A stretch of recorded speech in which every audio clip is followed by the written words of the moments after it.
Nesta aula a gente vai falar sobre a estrutura do plano de cargos de carreira dos cargos técnicos administrativos em educação. Essa é a última aula do curso. Bem, inicialmente a gente precisa entender o que é, para entender esse plano de carreiras, a gente precisa primeiro entender o que seja carreira, né? Carreira é entendida como o caminho a ser percorrido por aqueles que desejam crescer em sua profissão. Então, todo aquele que deseja crescer em sua profissão, ele tem um caminho a seguir, né? E esse caminho que tem que fazer para crescer na profissão é chamado de carreira. A Lei 11.091 de 2005, ela vai estabelecer alguns conceitos, que é a lei que vai estabelecer esse plano de carreiras, né, dos cargos técnicos administrativos em educação. Então, o primeiro conceito que ela estabelece é o conceito de plano de carreira, que é definido como um conjunto de princípios, diretrizes e normas que regulam o desenvolvimento profissional dos servidores titulares de cargos que integram determinada carreira, constituindo-se um instrumento de gestão do órgão ou entidade. Então, os princípios, as diretrizes, as normas que vão regulamentar o desenvolvimento de um profissional titular, né, servidores titulares de um cargo, faz parte do plano de carreiras. O segundo conceito que a lei coloca é o nível de classificação. Nível de classificação é o conjunto de cargos de mesma hierarquia, né, classificados a partir do requisito de escolaridade, nível de responsabilidade, conhecimentos, habilidades específicas, formação especializada, experiência, risco e esforço físico para o desempenho de suas atribuições. Então, o nível de carreira, todos os profissionais, o nível de classificação, eles estão estão na mesma hierarquia, né? E para estar nesse nível de classificação, cada nível de classificação tem alguns requisitos, né, de escolaridade, o tipo de responsabilidade, conhecimentos, habilidades específicas daquele nível. No nosso caso aqui, que a gente está estudando dos técnicos administrativos em educação, são 5 níveis de carreira. Nível de classificação A, B, C, D e E. O terceiro conceito é o padrão de vencimento, né? A gente já estudou aqui o que seria o vencimento. Então, o padrão de vencimento é a posição do servidor na escala de vencimento da carreira em função do nível de capacitação, cargo e nível de classificação. Então, em função desses itens aí, nível de capacitação, função do cargo que ele ocupa e lá do nível de classificação que ele está, se é A, B, C, D, E, ele vai ter um padrão de vencimento, certo? O quarto conceito é o conceito de cargo, né? O cargo é o conjunto de atribuições e responsabilidades que estão previstas na estrutura organizacional que um servidor está cometido. Então, o servidor ele é cometido de certas atribuições e responsabilidade de acordo com o local que ele ocupa na estrutura organizacional.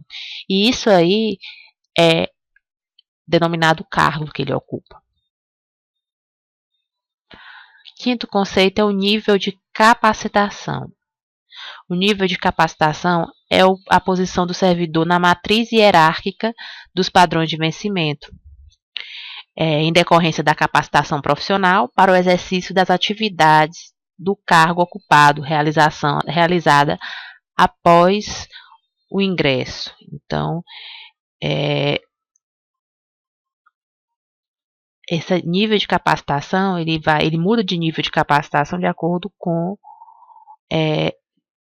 ele vai se profissionalizando, né? Que ele vai fazendo cursos, né? Após ele ingressar no cargo, ele pode mudar de nível de capacitação de acordo com sua capacitação para aquele exercício daquela atividade. Aí, os níveis de classificação a gente já viu que são 5, A, B, C, D, E.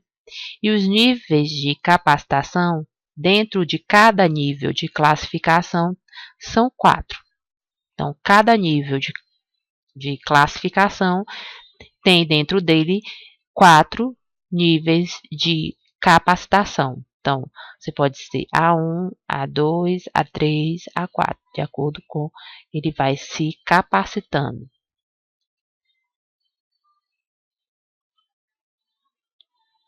O sexto conceito que a lei vem estabelecer é o que é o ambiente organizacional, que é o local, né, a área onde o servidor vai atuar, né, lá e não é só, mas também não é só o local. Esse ambiente organizacional é a área específica do servidor, juntamente com as atividades que ele vai desempenhar, né, e de acordo com as necessidades e a política de desenvolvimento do pessoal da instituição. Então, isso aí é o ambiente organizacional. E, por fim, os usuários. Né? Quem são os usuários? São as pessoas ou coletividades internas ou externas à instituição federal de ensino que usufrui direta ou indiretamente dos serviços por ela prestados. Assim, nosso plano de carreira, como é que ele está estruturado, como é que ele está organizado? Ele está organizado em 5 níveis de classificação, A, B, C, D e E.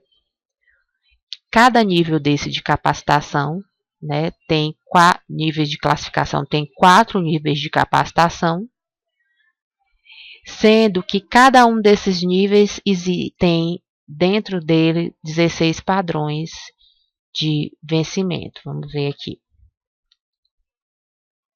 na tabela. Tem os níveis de classificação, A, B, C, D, E. Cada nível desse está dividido em 4 níveis de capacitação, certo?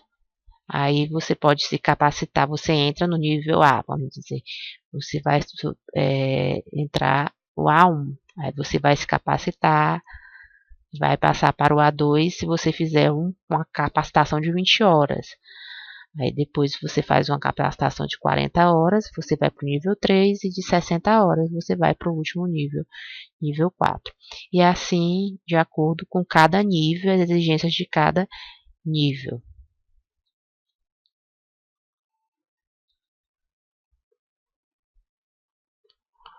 Aí, os padrões de vencimento. Dentro de cada nível desse de capacitação, existem 16 padrões de vencimento, certo? Então, dentro do A1 aqui, existem 16 padrões de vencimento. Dentro do A2 existem 16, e assim sucessivamente. Então, cada nível desse de capacitação, existem dentro dele 16 níveis de vencimento.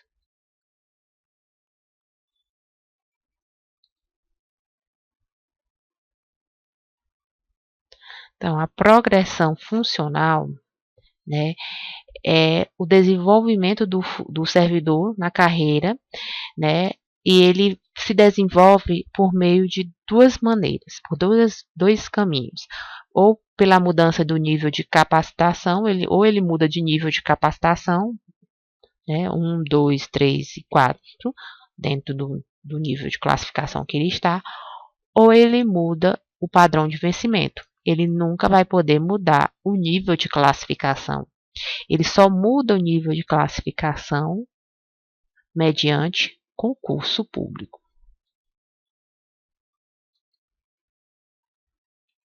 Né? E a forma como ele ingressa nesse plano de carreiras é através de concurso público, né? Ele sempre vai entrar no nível 1, no nível de capacitação 1, né? E esse nível, ele vai observar as características desse nível 1, a escolaridade e a experiência dele estabelecida. Aí depois ele muda nos níveis de capacitação, mas de nível de classificação ele só muda por concurso.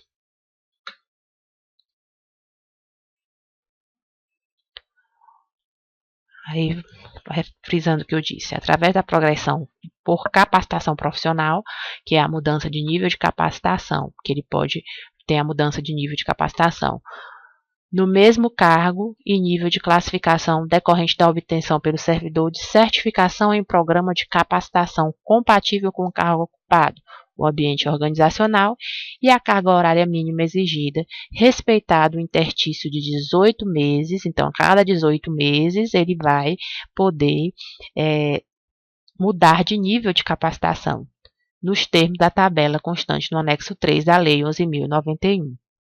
Então, um servidor nível D, né? Ele passa por todo, ingressa como D1 e aí ele vai fazendo as capacitações e vai até D4. Ele pode mudar para nível de classificação E somente através de concurso, senão ele não pode mudar. Mesmo, ele é D e o nível E é cargo de nível superior. Mas ele é nível D e ele terminou o curso dele superior e ele quer apresentar para ele mudar de nível de classificação de D para E. Pode? Não pode. Ele só pode mudar de D para E. Se tiver outro concurso, ele pode fazer e concorrer a uma vaga de um cargo de nível E. Mas mudar, não. Ele muda de nível de capacitação. Classificação, não. As mudanças de padrão de vencimento são mediante progressão por mérito profissional, que é a medida para o padrão de vencimento, é um mérito que vai de 1 a 16. Imediatamente subsequente, a cada 18 meses também de efetivo no exercício. Aqui só que é a cada 18 meses, a partir de que ele é efetivo no exercício, ou seja, após o estágio probatório, desde que o servidor apresente resultado fixado em programa de avaliação de desempenho, observado o respectivo nível de capacitação. Então, ele tem a progressão por mérito, ele muda de padrão de vencimento pela avaliação de mérito profissional dele, ele vai caminhar do 1 ao 16 dentro daquele nível de classificação, de capacitação que ele está, e é mediante o quê? Mediante o programa de avaliação de desempenho. Assim, os servidores eles podem progredir de uma classe, os 4 níveis de classificação e os 16 padrões de vencimento, mas ele não pode ascender de uma classe para outra, como eu falei. Ele não pode mudar de D para E, de A para B, não pode. E aqui a gente encerra esta aula, espero que vocês tenham compreendido.